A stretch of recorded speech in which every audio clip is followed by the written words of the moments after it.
Hello class, welcome to Lesson 4. Lesson 4 is a transition period in our class. We will be leaving the Maxwell book behind and beginning the Covey material. As I have said in the past, the Covey book is a much harder read than the Maxwell book. I started off with Maxwell because I thought it provided a really good foundation for communicating with others and how to connect with others and make memories and encourage important relationships with others. And it introduced some of us to reading material in long form. The second part of the class, the Covey text, is a classic. It's been out for 20 years at least, 25 I believe now. Stephen Covey passed away 2 years ago, but was very prolific in his writing and was trained as a mental health professional and business consultant. I have to encourage folks to, first of all, make sure to listen to the audio CD first. If you do not listen to the audio CD, you will cause yourself great frustration and will not give yourself the appropriate justice that the materials do. So please listen to the audio CD. You have had almost 2 months, or a month and a half at least, to find a audio CD or to download the file, that type of thing. It is available in a variety of formats. I've seen audio tapes, the classic cassette tape, CDs. I have the CD. I have the MP3 version that was downloaded from iTunes and so forth. Just make sure to download the abridged version, which is about 1 hour, as opposed to the unabridged, which is 8 to 9 hours. You don't want that version. The purpose of the audio CD is to basically provide an overview of the book. It will make your reading go much more smooth, I can assure you. The 7 Habits is really the basic, the center of our target for the problem solving. In terms of helping individuals and ourselves improve our life functioning, I believe several things. Number 1, you have to create a safe environment for the client to have a conversation in. Number 2, you have to be able to connect with the client and to build a relationship. If you don't take time to personally connect and have a meaningful relationship with the client or with yourself, I think everything else is lost. And many times in human service practice, we don't talk about that. We only talk about the actual intervention. The manualized plan that someone told us to follow, and we've been told, well, do this and this and this with the client. This is what you're supposed to do. This is what the insurance company will pay for. And we never spend enough time building the actual relationship. And what we know via research and in practice, over 80 years of material, that if we build relationships and close connections with other people, with our clients, it really doesn't matter what intervention we implement. They're all basically the same. But what is not the same is the relationships we build. So the whole key of problem solving is building relationships with others. And the 7 Habits will teach us how to be much more effective problem solvers personally and solve problems with our own selves, our own lives and experiences, and how to share some of these problem solving methods with other people. So I've used this material not only to improve my very own daily functioning. I've taught the material since 2007 in 2 states with probably almost 1,000 students now. And I have actually used this material with clients in a variety of settings, both adults and adolescents.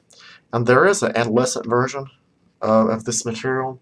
It's called The 7 Habits of Highly Effective Teens. I'm looking on the bookshelf for that book, but I do have that. It's somewhere.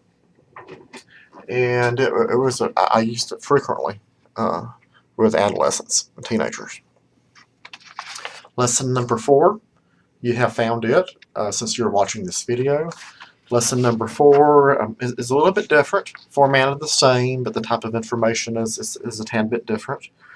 I did not go through our readings line by line and provide notes this time. I wanted to provide more general, a general message, more of a bigger picture presentation. You will find that on page 2. Page number 3, there's a very, very important text box in gray. Please make note of this important information. I don't want folks to get discouraged when we start reading the material. Usually students have a tendency to get discouraged with the first couple of chapters. Then the reading improves, and the ability to understand what is being said dramatically improves as well. I provided you some hints in the lecture notes as well, not to fall behind.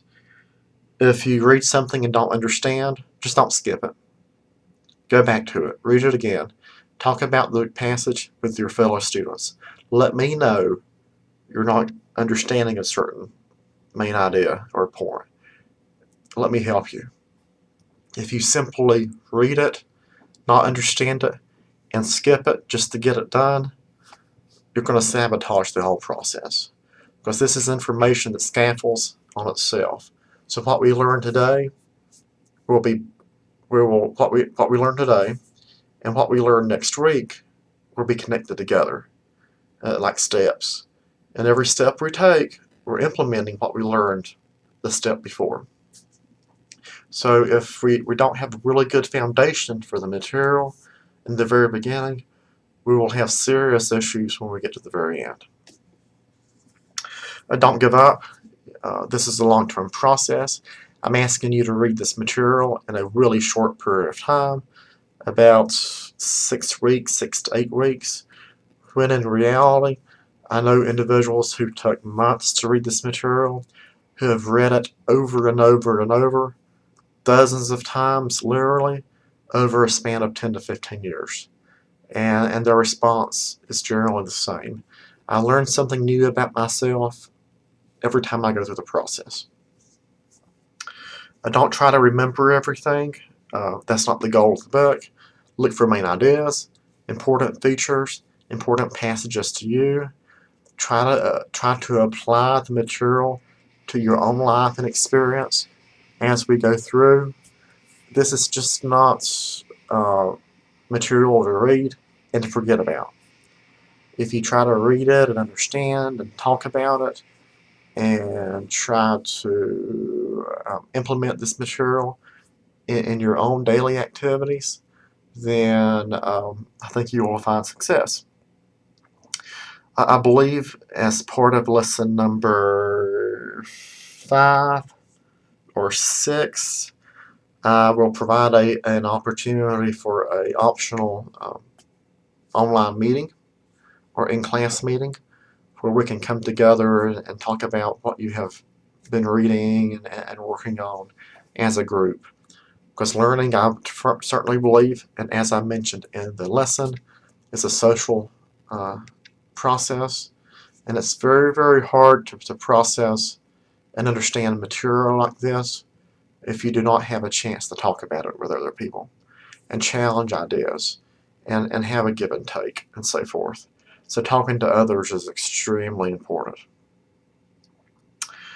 Again, that would be optional and not mandatory. So stay tuned to that. I give you some suggestions about things you need to make sure you understand and can discuss at the end of my lesson notes before you move on. I've also included another Thomas Friedman video to watch. This one's about 50 minutes, and it's it really introduces this idea of really good problem solvers in the business setting, and the human resources setting, and the human services setting, and within your own personal self. Those really good problem solvers tend to be really creative and can connect different sources and types of information together um, at the same time, and can look for unique and specific ideas to the individual in terms of solutions, because everybody's different. And if we attempt to provide the same problem-solving strategy to everybody, we'll be doomed to failure. I was trained as a cognitive behavioralist in terms of my therapeutic style when I was practicing. And one of the things that we were trained in was not only cognitive behavioralism, which is what you think and what you feel creates certain actions.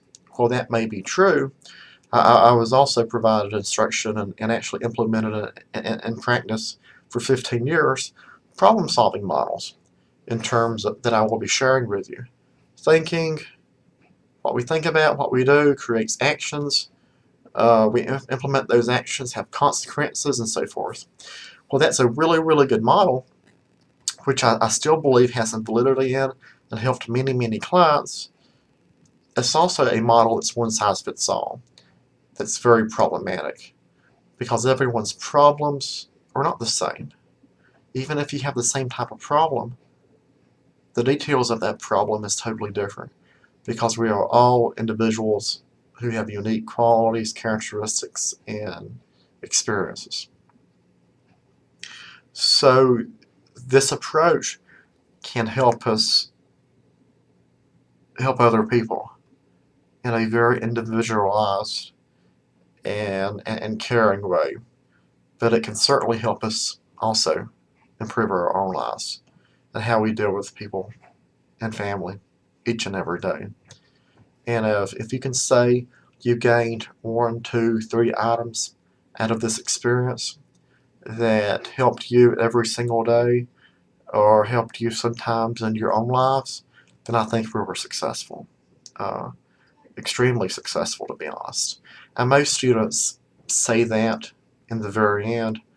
Those students who worked really hard to understand the material tend to come back and say, Jamie, some of that material was hard to understand, and I didn't understand all of it, but I gained some really important insight about my own existence and how I solve problems myself. So, of course, we will be reading out of the 7 Habits book. Yours may look a little bit different from this one. And we will begin work out of the personal workbook. Do not work ahead in this workbook, and do not attempt to complete this until you read your passages from this. So each lesson, you will receive instructions in terms of what to read from your primary book. Read this first. Read the pages I instruct you to read first. Then complete the respective pages I assign in the workbook. And please write in this. This is yours. Don't trade this in. You need to be able to read this and actually write with a pen and process some of the material. It will help you with your clarity of thought about what you've been reading, and it will mean more to you.